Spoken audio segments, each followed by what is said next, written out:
It is time to welcome in our guest, and it is my pleasure to welcome in Geoff Hobson. He is the senior writer over at Bengals.com, has been at it for a long time, and has done a tremendous job. Hobbs, what's up, man? Thanks for joining us. Stone, great. Thank you very much for having me on. I can already see that you are too much.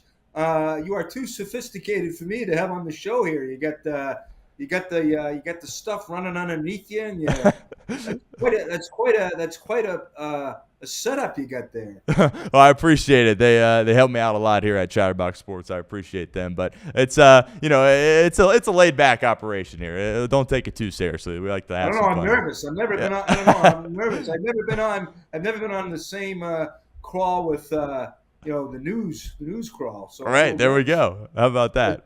Well, Hobbs, I appreciate you making some time. I know you're busy here with the off season underway. Lots of stuff you're working on, and thanks for stopping by, man. It does mean a lot.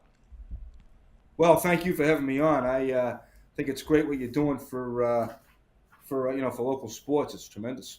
Awesome. I appreciate it. Well, let's dive right in here. The offseason obviously underway at this point, and you penned a piece a couple of days ago, I believe, kind of giving out some awards, went through MVP, Offensive Player of the Year. You gave Jamar the MVP, I think rightfully so, and then you gave Chase Brown the Offensive Player of the Year for the Cincinnati Bengals, and he's done a tremendous job since he was drafted here a couple of years ago, and I think a conversation topic around Chase Brown is, okay, what did the Bengals do with him going forward? Does he potentially get an extension this offseason? What do you make of that? It's kind of interesting at the running back position because there's no denying the talent of Chase Brown, but I think some people would say, well, maybe you can kind of insert anybody into that spot with the weapons they have on offense and have success. Do you think there's a world where the Bengals give him an extension this offseason? And what's your opinion on that?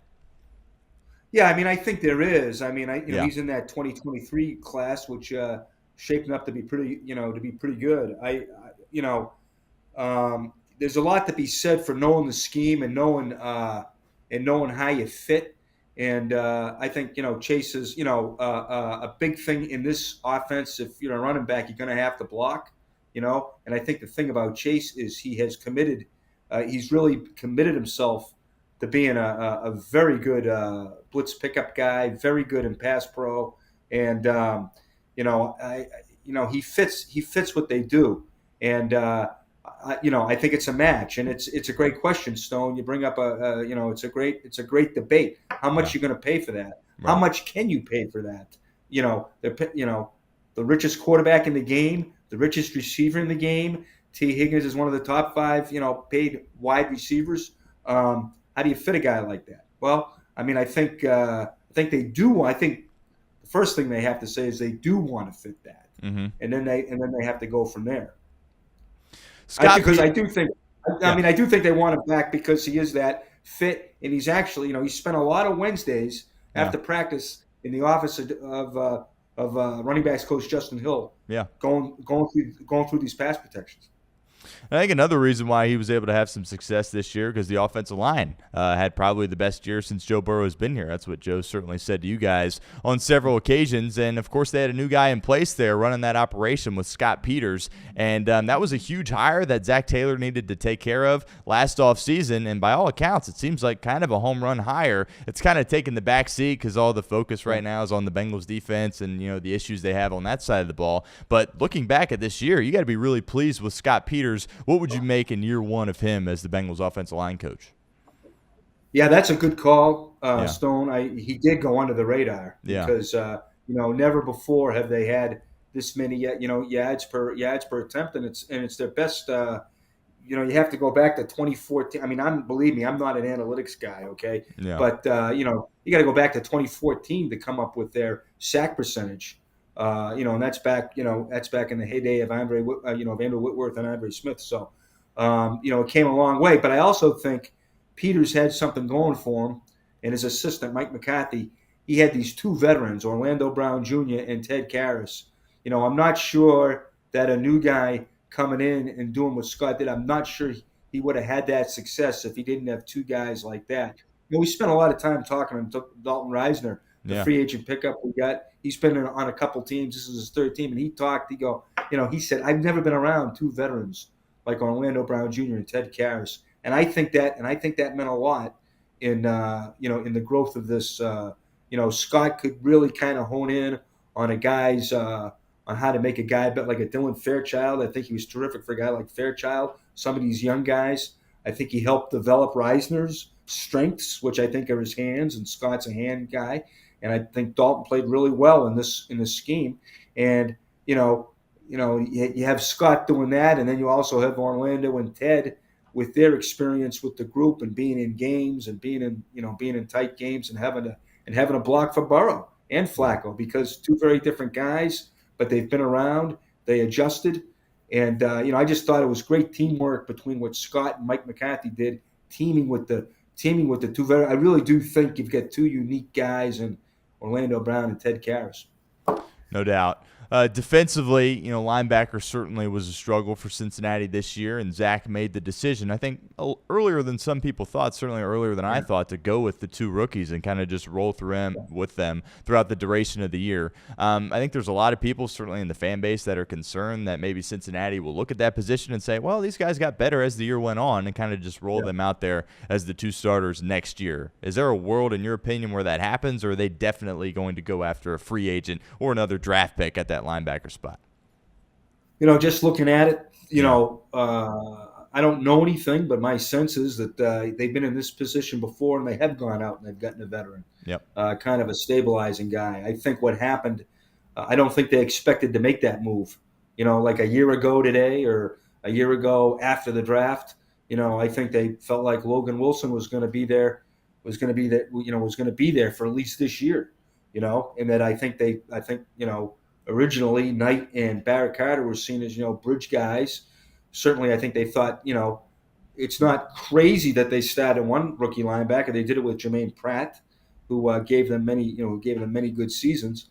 But two of them, I think that probably caught them by surprise. So I wouldn't be, remember when they went out and after that 19 season, they went out and they got Josh Barnes, who was a serviceable guy from Baltimore, a veteran in the division. I think he really helped Logan Wilson's development and Pratt's development.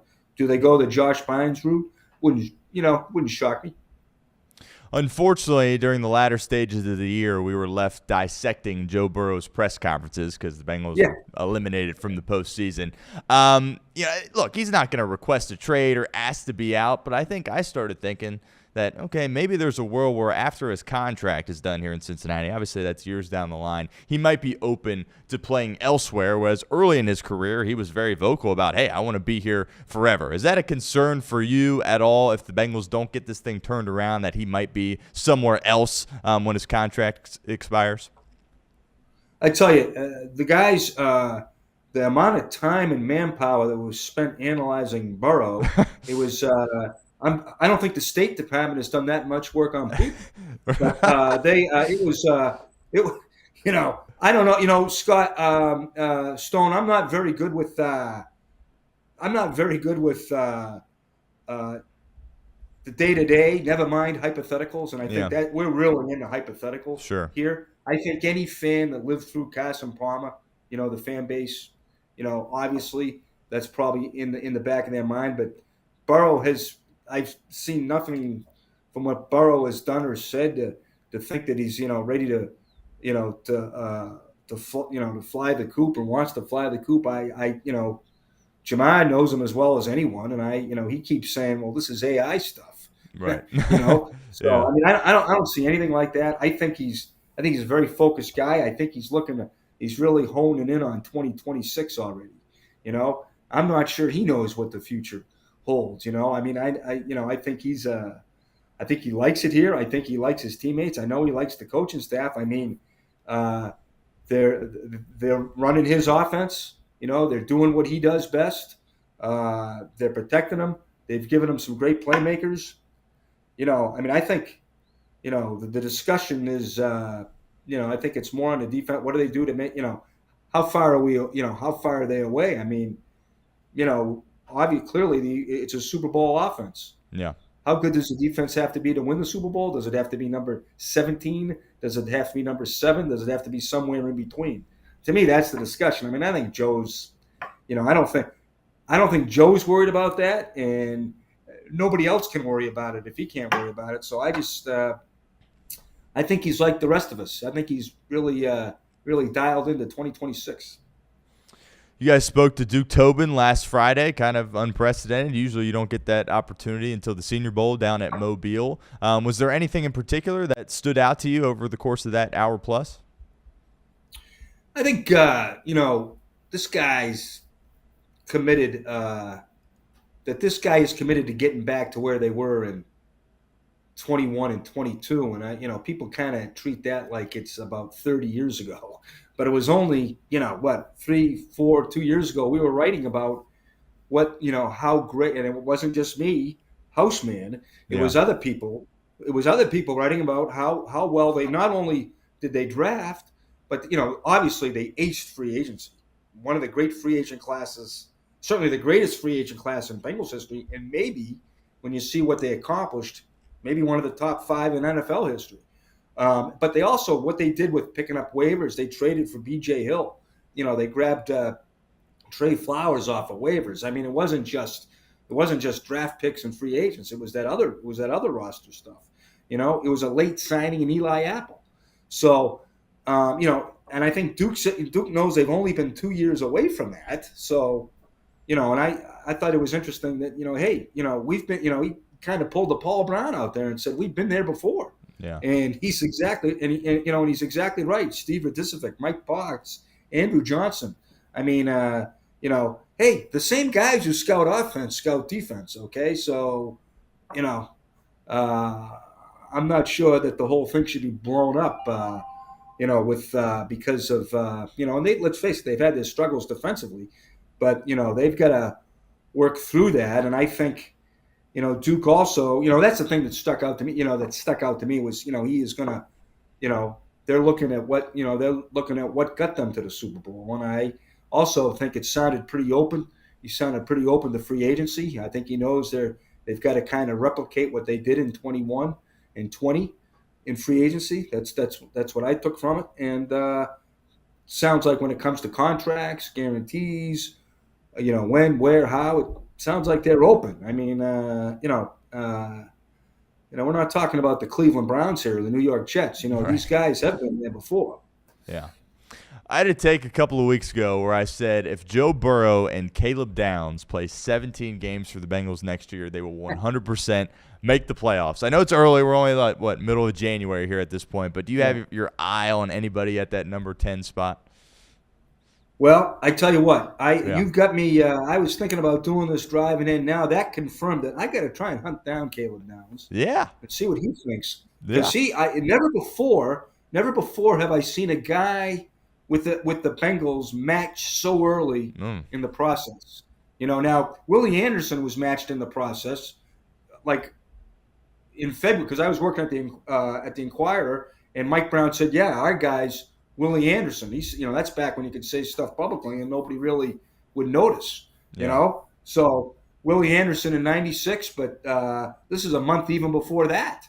So, Downs certainly fits, right? Safety. Is he a Kyle? I'm not sure. I haven't delved into it all. I don't know if he's a Kyle Hamilton kind of safety. Is he a Jesse Bates kind of safety? I got to look at that. But, I get a little nervous at 10 Stone, because that's a high pick. The higher the pick, the bigger I like the guy. Yeah. I like, is that, if there's a 3 technique there, if there's an edge guy at 10, they're the rarer guy than the safety, right? I mean, Right. Well, I don't know. Safeties are a lot more important in this game than they were 10 years ago, right? Because of the passing game.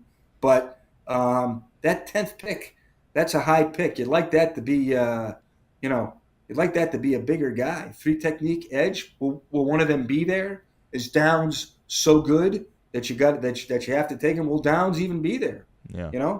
Bengal fans are talking him up. They might have talked him up so much he won't get past 7. So Yeah. who knows? But Downs is an interesting. Like I said, I got to hunt him down still. Yeah, no doubt. I definitely would read that if you're able to get a hold of him. But people always say draft the player and not the position, but it kind of feels like here for the Bengals, like, well, you need to draft defense. Like, don't you think they need to take defenders in like the first 3 picks? Is that crazy to say? It feels like what they need to do. I would say I would be shocked if this wouldn't be the highest defensive player pick since Keith Rivers in 2008, right? Number 9 at linebacker. back when you took linebackers that high. But it's got to be right. It's got to be defense. I would think, but it's not like these guys have ignored defense. I mean, geez, I think 5 of the last 8 first round picks have been defense. Dax Hill, Miles Murphy. Now they were down deep in the draft, but they've gone defense. What they went, and if they haven't gone defense, they've gone big, right? Billy Price, Jonah Williams. And so Mims, Amarius Mims. Yep. So but I would think defense. I would think it'd be with the highest. If you can believe that, it'd be the highest defensive guy in picked defensive guy since 08, which is a long time ago. Obviously, fixing the defense is a huge focus for Cincinnati this offseason. But if I put you on the spot here and I said, Geoff, you are in charge of the Bengals this offseason, give me some ideas on how you would proceed. Well, I would.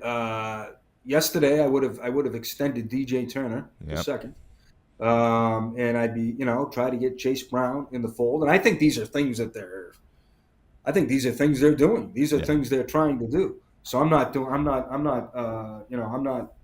reinventing the wheel here. Yep. They're going to do this stuff. They're going to try and do this stuff.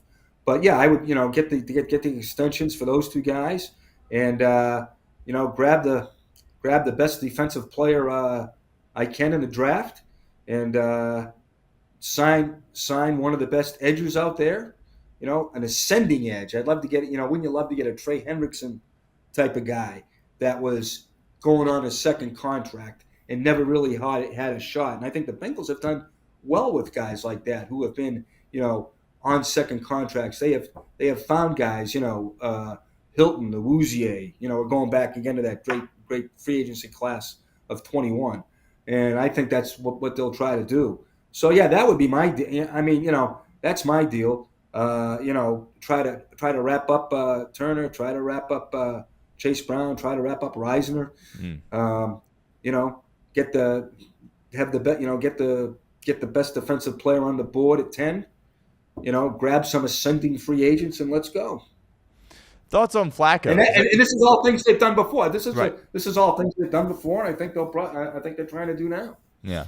What are your thoughts on Flacco? Because I feel like, Joe obviously has gotten nicked up throughout his career to this point, and having a guy that can come in and play good football, I think is very valuable for this team. I said a couple of weeks ago, it's different in Buffalo. Josh Allen, he's out there every single game, but I think the Bengals probably should value that backup quarterback position maybe a little bit more than they have. And, another team could go out and say, no, we want Joe Flacco to be our starter, and you're not going to pay him that kind of money. But do you think it'd be very valuable for him to be back as the backup for Burrow next year? Well, it'd be great. I mean, we all love Flacco. Right. Gift to the media, gift to the fans. I mean, he's perfect. I mean, my God. I mean, has anybody ever? I mean, I was just talking to my old high school coach. I said, Smokey Morazy, member of the Massachusetts Basketball Hall of Fame, and I said, Coach, this guy walked in 9 days. I mean, he threw for 550 yards, completed 70% of his pass. I mean, it was nobody had ever done what he had done in the first 2 games. So yeah, as Stone, you make a great thing, because if they don't get Flacco, maybe they got to start thinking about drafting maybe they draft a backup quarterback. Maybe they draft a backup quarterback high. Would they spend a 3rd round? Would they spend a 4th round if they feel like if their backup, if they need to have a backup like that? And to be fair, I think they thought they had that in Jake Browning. And for whatever reason, Jake didn't replicate what he did at the end of 23, because that's exactly what you're looking for. What Jake Browning did in 23 was, that was magical, And I thought it was, I give the Bengals a lot of credit for calling that off and going out and getting Flacco and making a trade with a team they've never made a trade with. I mean, that was something that got lost too. Talk about Scott Peters getting lost. That move, getting Flacco, something they had never done before, and they had to make a quick call on Browning, a guy they really like, a guy who's won some big games for them, and they like Browning. But to make that call, I thought that was one of the most underrated things of the season too. Was because what if they win the Buffalo game? What if they win that move got them into the playoffs?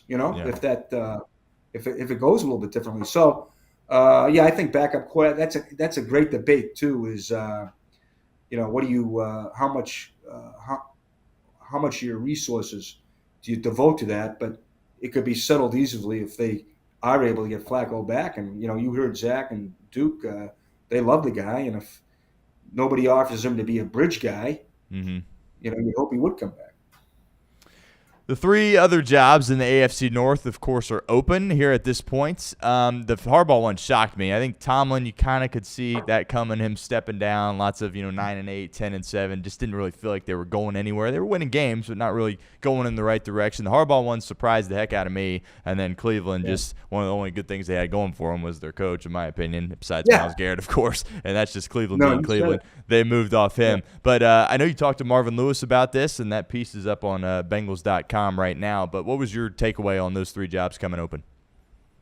Yeah, I think I talked to Marvin about this. It's just the rarity of staying that long, but it shows you, I think, the organizations, Pittsburgh, Baltimore, and if there's one guy who can relate to it, it's Marvin, who was 16 years in Cincinnati, and it's the ownership is really dialed into what their coaches are doing and just how hard it is and how important it is for continuity. And, like Marvin said, it's, those guys, they had their own strengths. Harbaugh was terrific at, he could, lose a bunch of free agents and they could, Eric DaCosta and Ozzie would go through the draft, get him some parts and, he'd reboot. And Tomlin was, Tomlin had a lot of Marvin in him, I think, in the sense that he could manage a lot of egos and personalities. And Pittsburgh's a tough town to, every town's tough, but Pittsburgh, I think that's being head coach of the Steelers, there's a lot of scrutiny comes with that. So I think, but Marvin, really admired how Tomlin handled that.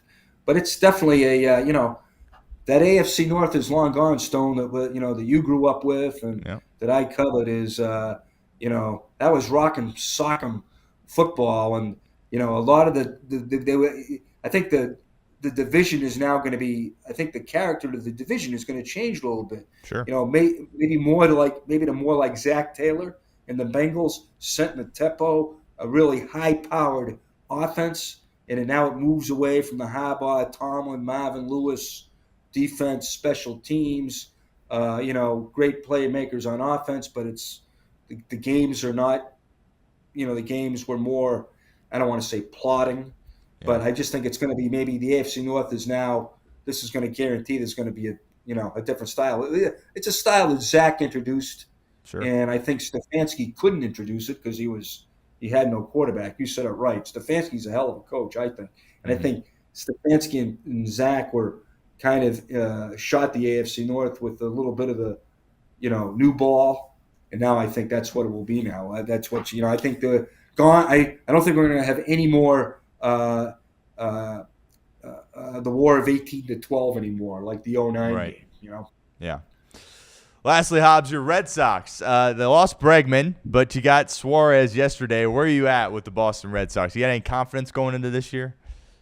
None. I've absolutely, I'm absolutely disgusted, Stone. I think it's they've got They print money in the basement of Yawkey. They print money in the basement of Yawkey Way, and they just refuse to pay these people. I mean, you don't let Bregman get out of September without an extension.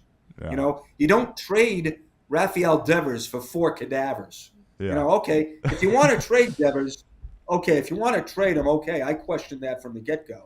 But, get more than 4 cadavers for him, and if you trade him, you got to extend Bregman. So, Stone, in a word, I don't mean to bore your listeners, but don't know what the hell they're doing. Yeah. But you know what? I'm going to be I'll be a dumb bastard. I'll probably be there Saturday, the day after opening day. I'll be there, they open Thursday, right? The Sox are in Cincinnati. Oh, right? Yes. And then they have the off day Friday. So I'll probably be there Saturday, and I'll be looking for Tiant to twirl to twirl 154 pitches like he did at Game 4 at Riverfront. Great. 75. Yeah. Great stuff, man. I appreciate you stopping by. Tell us all where we can find you on social media and what you got going on at Bengals.com and if we need to be on the lookout for anything there. Stone, I appreciate it. Thank you for the plug. Bengals.com, Twitter, I guess X, not on Yeah. there a lot. I just post my links to my stories, and that is GeoffHobsoncin. Hopefully, start getting into the draft. Maybe I'll have a Caleb Downs story here pretty Ooh, soon. Might not be yeah. this week, but I get off this here right now. I'm going to try and hunt him down, and hopefully in the next couple of days we'll have a draft story and a look at Paul Brown's impact on the Senior Bowl. Ooh, awesome. Exciting stuff. We will be on the lookout for that. But Hobbs, I appreciate the heck out of you taking some time for us here at the show, and would love to do it again, my friend. Great stuff. I would love to do it again. Stone, don't be afraid to have me on during baseball. Ooh, okay. Yes, I will take you up on that. Thanks so much, Geoff. Okay, the best of luck to you. You're doing a great job. Thank you. Thank you so much.